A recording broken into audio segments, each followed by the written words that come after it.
Here we go. Let's do this. Hey there, my name is Ed Howie, and this is Howie Grow a Brand. 1, 2, 3. If you like what you learned from this video, help us promote this channel by clicking the like button below and subscribing to our channel. Ready to go? Let's get into today's chat. So, which do you value more for business? Your profits or your people? Now, no one's going to answer out loud profits. However, what truth does your behavior tell? I say my people matter, but I found myself paying much more attention this year to our profits than I usually have. My reality is that I spend much more time financial focused than culture focused. I know culture matters, but I struggle with the fuzziness of it. You know, I bet I'm not alone.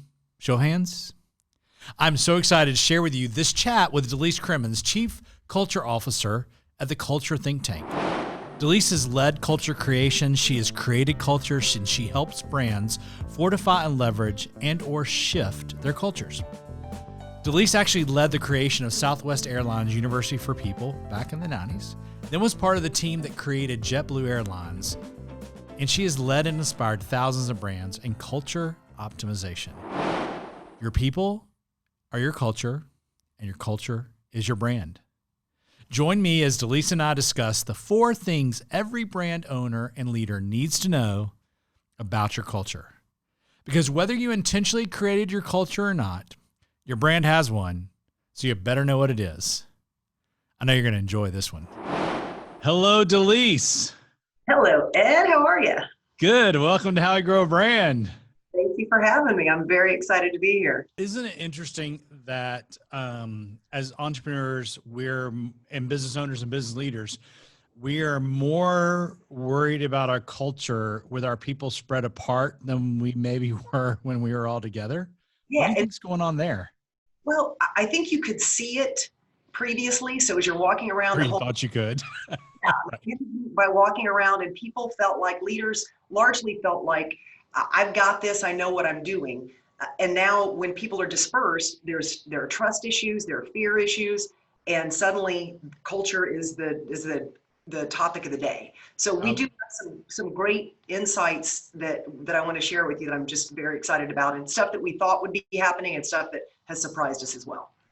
If let's say early on the culture buy-in cycle, okay, that I believe in sales, I believe in profits, and culture be nice kind of thing, but it's not like a really priority. How do we make it tactical? What are things that business owners must really know to really know about the health or the quality or the concerns they might have on culture? What are things that really that we can identify and what we must know? So the information that we have, it really takes culture into 4 different categories. And it's about the communication that you have within the organization. And again, this is all wrapped around behaviors. Right. So communication. Yeah. What are the behaviors that your organization does regularly around communication? If we communicate well and regularly in the way that employees need to be communicated to, we build trust. So if we have trust that is strong within an organization, then we can align with what our goals are, with where we want our employees to go. They trust that we're leading them in the right direction, and then we can hold them accountable.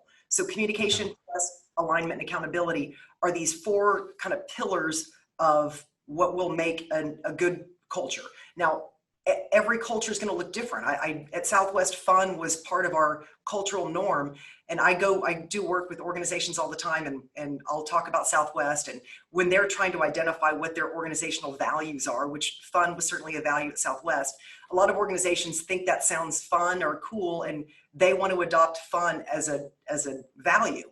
And I mean, I'll be in some accounting firms or, whatever professional. Well, we'd work together on urgent care, right? Exactly. Fun was not the leading factor. No, so you might be a lot of things, but you might not be fun. So your values, those organizational values, really are the drivers behind what are the behaviors that we think are the most important and effective for us organizationally to drive performance. So again, at the end of the day, this whole culture work isn't hug a tree and love your neighbor and let's feel good about each other. That can be a byproduct of it.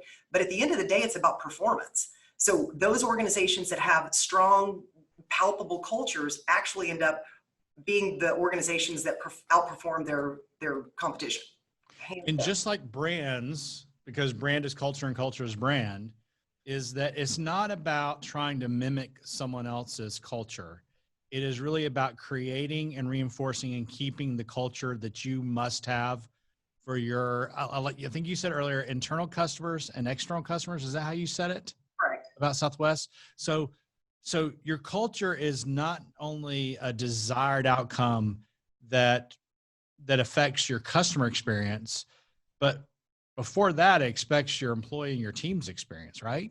It does. And we always say that you are on the outside what you are on the inside. So by that, what we mean is your level of external customer service is not ever going to outpace your level of internal customer service. So when organizations will hire me to come in and work on their customer service, the first place I look is internally. So what's going on internally that's causing an external customer service disconnect? And 99 times out of 100, we solve it internally versus externally. So the way that we treat our employees, they will turn around and treat our customers, whether for better or for worse. So Wow. that is a driver of it. And the reality is that, as we've talked about before, we have this lens of woo, not poo. Right. That basically, I would suggest, whether it be your employees or your customers, they're constantly rating their experience as thumbs up or thumbs down. And so what's interesting about it is that I'll use Southwest as an example. I know that it's going to be a less than buttoned up experience. Right. I know that there's gonna be a little more fun, a little bit of levity. A lot of times it depends on which flight you're on. If you're flying to Vegas, it's gonna be a very fun flight kind of thing. Even though there's sometimes when I really don't want the singing flight attendant, it is so authentic that I actually, even if it kind of irritates me a little bit because I'm trying to focus, right, it's so authentic to the brand that I give it a pass because I know to expect it. So it's not that everybody has to love every part of it, but the authenticity is what really rings true.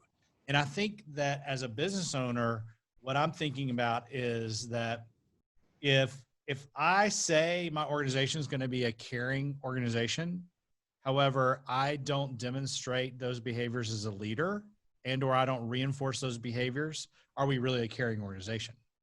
Correct. And it's about the behaviors, which go back to the values. So we talk about leaders driving the values driving the behaviors, and the behaviors driving the culture driving performance. So it really does become a leadership issue, and deciding and defining who's a leader. So at Southwest, kind of everyone had some leadership role all the time. So you may not have had the title of a leader, but there are ways that you were leading your team, even if you didn't have that title. So in that kind of egalitarianism around culture, I believe in, because if the culture is the collection of the behaviors of the people within the organization, we're all equally part of that behavioral mix that is our culture. I love it. Wow. Okay. So wrapping this up, 4 things really as a leader we must understand. We must understand the healthiness of our communication, which builds trust, which builds alignment, which leads to accountability. Is that correct? You're hired. I love it. Culture matters. Culture matters. Absolutely. Thank you, Delise. Thank you so much, Ed. Great to be here. Hey, I really hope this helps and inspires your day. If any of this works on your business this week, I'd love to hear about it in the comments, or hey, just message me. Can't wait to see what we chat about next time on How We Grow a Brand. We'll see you soon.